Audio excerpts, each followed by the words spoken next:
From racist fans to clowning LeBron about Diddy parties. Bron, we know you was at them Diddy parties. And so much more. Stop. These are 15 times LeBron fans went too far. Who the f you, Bron? And first, some kid fans went too far by clowning LeBron's ass. Come on, Bron. You look like you shot in your pants. Alright, but getting shit on is nothing like the other fans who clown LeBron for his relationship with Diddy. Because LeBron was in pics hanging with Diddy, showed up to Diddy's birthday party, and even got turned singing along with Diddy at another party. After LeBron went viral for saying this, hey, everybody know ain't no party like a Diddy party, so. Ain't no party like a Diddy party was about to be something he regretted saying after all the crazy controversies about Diddy made headlines. Because not only did fans start yelling at him about it as he drove by, LeBron, ain't no party like a Diddy party, right? Eventually when LeBron was at an NFL game, another fan clowned him. Bron, we know you was at them Diddy parties. We know you was there. Alright, now that's out of pocket. But speaking of trying to take something out of LeBron's pocket, another fan tried to sue LeBron because of Hennessy and $800. Because he says he thought that LeBron was going to actually retire. LeBron had just teased the world with a random date and a viral clip that he'd be announcing his biggest decision ever. So with many fans thinking LeBron could announce he'd retire after the season, all tickets to what fans thought could be his final Lakers game skyrocketed in price. One fan even spent over $800 on tickets to the very last game of the year. But not long after, LeBron's big decision turned into this. Fans want to know where you're taking your talents this year. What's your decision? In this fall, man, this is tough. In this fall, I'm gonna be taking my talents to Hennessy VSOP. VSOP? And this was the conclusion you woke up with this morning? That was the conclusion I woke up with this morning. Oh my, man's really trolled the whole world, got everybody talking, just to drop an ad about Henny?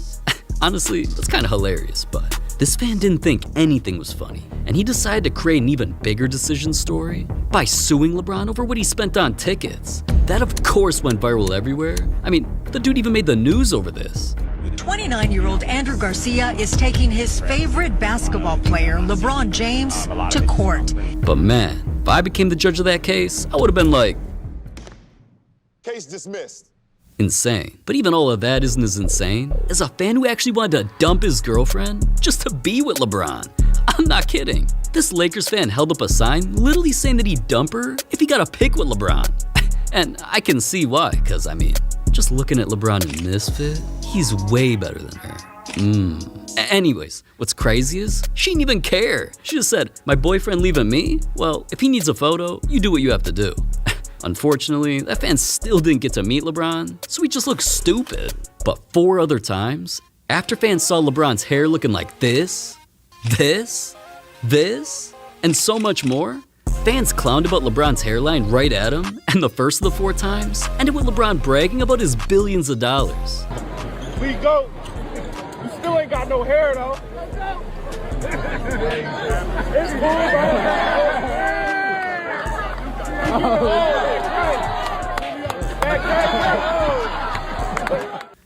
Damn, LeBron kinda won that debate, but another time LeBron's hair was eventually brought up, it came after a loss and a fan was pissed. Hey, Bron, you better get this together. That receipt, that hairline. Oh my, LeBron literally had to be held back. But an even crazier debate came when more than just his hairline was brought up, and LeBron literally ended things by clowning the dude about his girl. That's what it is. It's like, got hair, fam. Where your hairline at? Where's some mine back here, cuz? Shut up, stop crying. You lost Kyrie, you lost D-Rose, you can't keep point guard for your life. D-Rose dipped on you. Huh? That's crazy. But it's crazy as fans actually giving LeBron a haircut mid-game? Alright, I don't even know how they got that big ass sign in the building, let alone we're allowed to just do that. But alright, enough about hair, cause another 2 LeBron fans went too far, telling him they hoped his son got killed. See, they had to be salty that LeBron was going off all night long, but late in overtime, LeBron was pissed when he walked over with the ref, pointing and yelling at 2 fans. Security immediately escorted the courtside fans out of the arena, and nobody knew what was said at first. Yeah, the Pacers released a slight statement, then LeBron briefly talked about it after the game vaguely. Moments where he goes outside the line with obscene gestures and words. that shouldn't be tolerated in our game from nobody. But the next day, it became the biggest topic of sports shows because apparently, the fans told LeBron, "I hope your son Bronny dies in a car wreck." Damn, wishing a car accident on anyone is crazy. I just went through not one, but 2 car accidents myself, and I wouldn't wish that on my worst enemy. Those fans should have been banned. But this next fan should have been arrested after her life was turned into a criminal investigation, all because of one of LeBron's chains. King, James, and in the shape of his number 23 jersey along with a bunch of diamonds, this pennant was something a fan, Venetia Robinson, claimed she found at a random yard sale for just $5. Then with it shining so crazy, she thought something was up and went to a jewelry store to get it appraised and found out the real value, which, because it turned out to be real, turned out to be worth $10,000. Oh my god, she immediately put the chain on eBay to see how much she could make, but apparently, the chain wasn't actually hers or who she got it from. It was LeBron's agent, Maverick Carter's. Maverick claimed he lost it a few years before and it had gotten stolen, so now Venetia was the top suspect of the crime. And now with him threatening legal issues, eventually Venetia told a crazy story. She claimed Maverick contacted her saying LeBron personally wanted to buy it so she could pull up to their house. Until when she got there, LeBron wasn't there, just a group of people threatening her while forcing her to give it up. But nobody believed that, and even though Venetia claimed she would pursue legal action, it never happened, probably because she was capping about it all. I mean, honestly, why would LeBron even want that dusty-ass chain? Just look at the chains he wears. I mean, some of these are way crazier. And honestly, if she just wanted another LeBron jersey pennant, there's a million others out here that are way more up-to-date anyways. Shaking my head, man. But speaking of things LeBron wears, sometimes he wears some questionable fits, like this, or I don't even want to know why he's dressed like that, to be honest. And there's one time that fans clowned him for dressing like a movie character. Now, I'm not talking about his Halloween costumes where he's dressed like Freddy Krueger, walked into a game dressed as Jason, or even posed like Pennywise the Clown and danced at a party. Dressed like he was from a scary movie. This selfie had him dressed way too formally.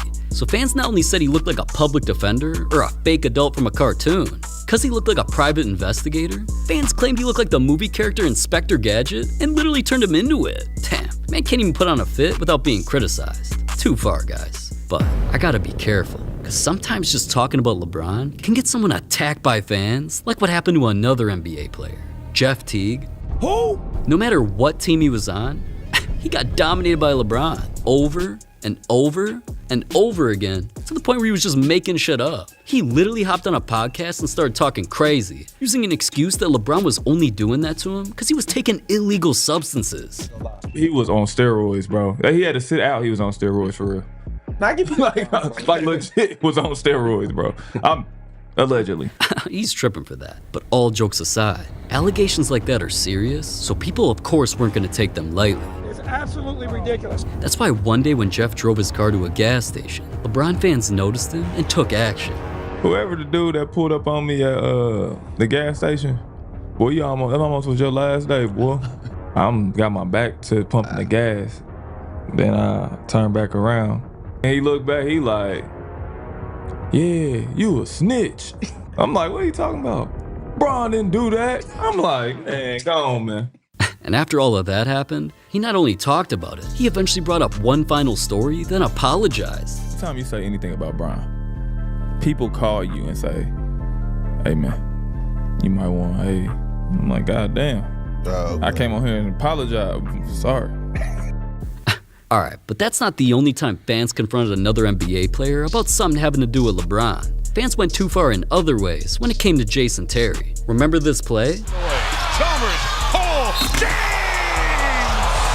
LeBron literally dunked all over Terry so hard, it became one of the most viral moments in NBA history. Fans literally turned Terry into a Twitter trending topic. More memes than I can count, and even changed his wiki page to the exact date of the dunk, saying that's when he died by LeBron. So, because of things like that, it basically discredited Terry's entire career. Being one of the greatest shooters of the past, fans forgot. Becoming an NBA champion by literally beating LeBron earlier in his career? Nobody cared about that anymore. Headlines just came out that Jason Terry says kids only remember him as the guy that got dunked on by LeBron. He claimed every camp, every clinic in America I go and talk to kids, they don't ask like, how'd it feel to play 19 years? Or how'd it feel to play with Dirk or win a championship? How did it feel for LeBron to go dunk on you like that? And he can't even go to the grocery store anymore without being asked about that one play. Every time I go, I'm in arenas or I'm at the grocery store, little kids coming up to me, hey, aren't you Jason Terry? Then why did LeBron dunk on me? Damn, sometimes LeBron fans can get brutal, but not as brutal as fans of other teams can be to LeBron, like the ones in New York. Pretty much any NBA superstar who doesn't play for their teams gets criticized like crazy, and other than that, LeBron is no exception. But what's different is that it's actually his fault that New York hates him. He influenced many rumors that he would join their team, and the internet went wild putting him in New York jerseys to give fans false hope, in which some fans even designed and wore custom LeBron Knicks jerseys in person. But when LeBron never committed there, not only did he just troll New Yorkers by filming himself walking around the city, showing his teammates around, taking a squat on the subway, and cause he pissed someone off, What's good? I don't know this dude right here. He tripping. He's done. they eventually dropped a corny video about it. But I just want you to refer to me from here on out as Can You Not. That's my new name. LeBron, I just want you to know that I'm coming for you, okay?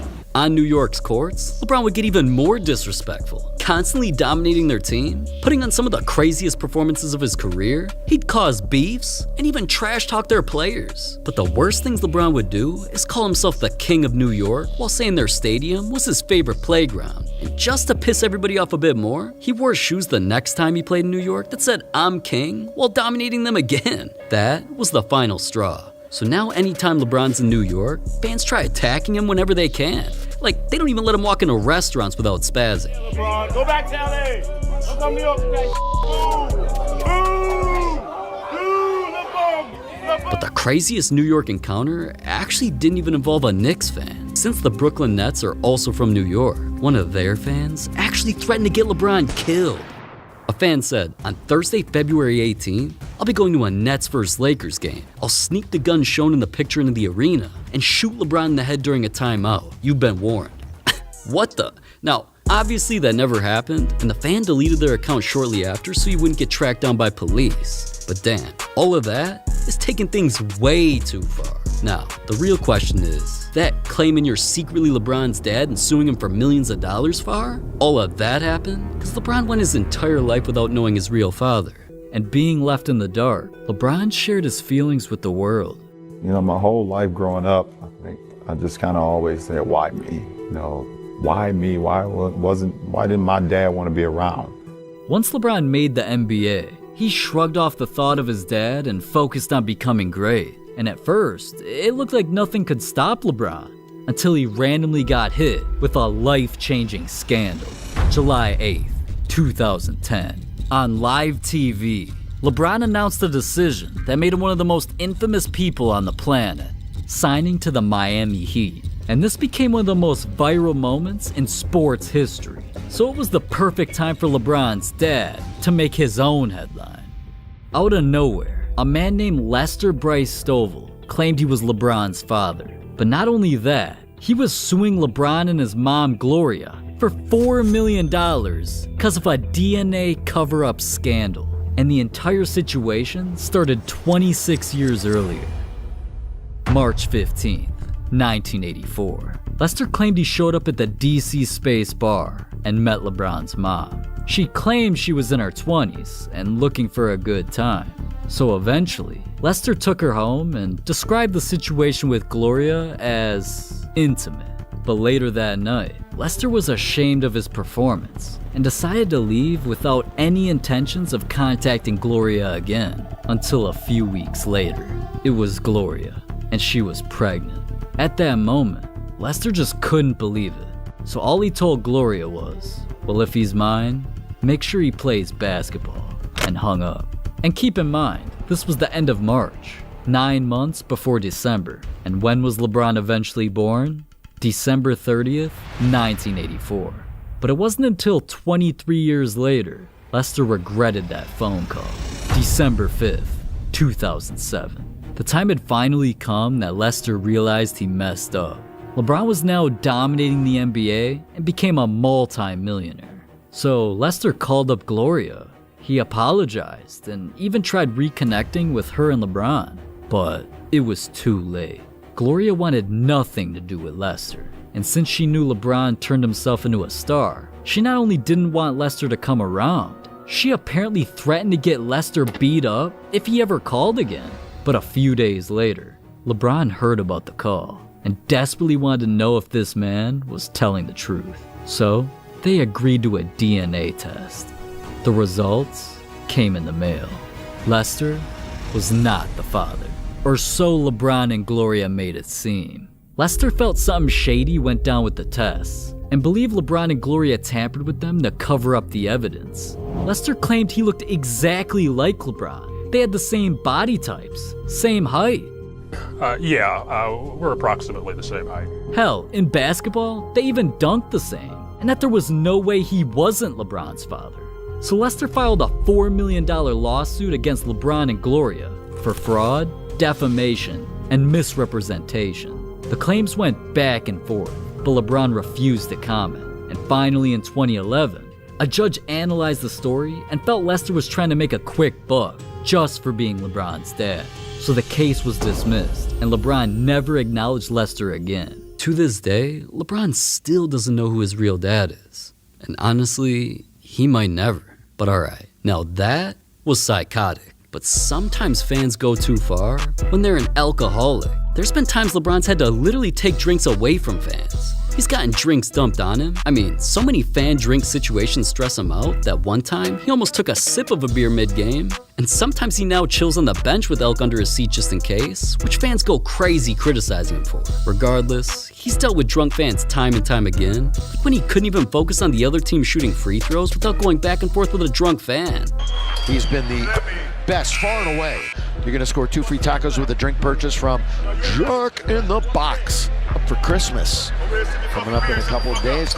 And telling him to drink his beer and shut up ended things before that fan got in trouble. Unlike the time some other fans were a bit too intoxicated and needed security to escort him out of the arena. Because during a matchup against the Hawks, LeBron was going back and forth with some fans courtside until eventually, refs stopped the game to have security come address the situation. Eventually, those fans were escorted out of the arena, and nobody knew what she was saying to LeBron until she dropped an Instagram video claiming she told LeBron, "Don't talk to my husband like that," and he responded like, "Sit the fuck down, bitch."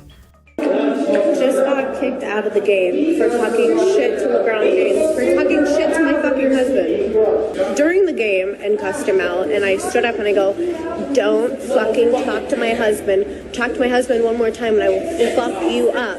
And he started fighting with me. He goes, "Shut your mouth, dumb bitch." And I go, "You shut your fucking mouth, bitch." Then after the game, not only did LeBron tweet, courtside Karen was mad, to where even other NBA stars were laughing. LeBron talked about it during an interview and just assumed they had a bit too much to drink.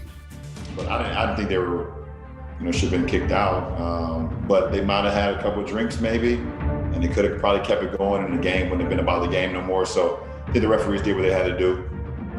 Damn, shout out to LeBron for being a good sport about it all and staying calm. But sometimes when fans go too far, it leads to him whooping an entire team's ass. The first time that happened was back in 2008, and LeBron was playing terribly, so of course his team was losing. But from missing most of his shots, airballing even, missing dunks, and so much more, some not even random trash talkers, literally Chris Bosh's girlfriend and cousin, were letting LeBron hear it. That was about to be a big mistake, because the game wasn't even close to over. From that point on, LeBron dominated till the end, scoring not just a few times. He scored 24 points in the fourth quarter, 26 of the last 27 points for the Cavs in total. And in the end, he not only was telling them it was all their fault, man, and LeBron says, "Okay, it's your fault. It's your fault." He led his squad to a comeback win, and after the game, made sure everybody knew, yeah, they're the reason why their own Raptors lost tonight, because they ticked me off a little bit. So now, you'd think no fan would ever risk that again, but wrong. During a game when LeBron was going against his former team, LeBron was actually playing a pretty good game already, making a bunch of plays, and honestly, he didn't need any more motivation. But when things were close at the end of the third quarter, and he pulled up for this shot, then missed, he noticed one of the Cavs' biggest fans in the building clap a little too hard at that, and shook his head like, "Alright, it's on." From that point on, LeBron did what you probably expected him to do. Play after play after play. A few moments later. After play, LeBron took over for one of his best games of the season. A 21-point fourth quarter, leading him to 46 points overall and the win right in front of that dude's face. In the end, LeBron made sure everyone realized that it was all because that fan got a little too excited. He was really excited about me missing, that shot a little bit more extra than I would have liked, but he got a root for his team, obviously. and he was, he showcased that. So I knew I had another quarter. The fourth quarter is my favorite. Man, do not mess with LeBron, because things will not go your way. But honestly, probably the craziest way that LeBron fans have gone too far involves racism that's happened in a bunch of different ways. LeBron made the news when he admitted that when he plays in Boston, he feels discriminated against, and that there's a ton of racist fans yelling at him or doing wild things. I mean, What places? I mean, Boston. Boston, yeah. Why do you hate Boston? Cause they racist as fuck. That's they why nasty. they will say anything, and it's fine. And honestly, LeBron was not lying about the shirts. Boston fans wear some crazy ones. But anyways, that's not even the most racist stuff LeBron's dealt with. I mean, even racist signs held up by fans aren't what got turned into an all-out police investigation, like what happened to LeBron in 2015. He had just spent $21 million on a mansion out in Los Angeles. And even though that home was nice, headlines dropped everywhere and a news story came out that LeBron's home was vandalized. Behind me is the, I guess you would call it the summer home of LeBron James. Very few people even knew that he had a home here. And that is the gate that we are told that was vandalized, if you will. It was spray painted with the N-word. We are told that it was quite large and it almost went the extension of the gate. Neighbors couldn't believe that someone had painted a racial slur right on his front gate. So of course LeBron was annoyed and talked not only about his situation, but the problems going on in the entire world. But it just goes to show that that racism will always be a part of the world, a part of America. Hate, in America, especially for African American, is living every day.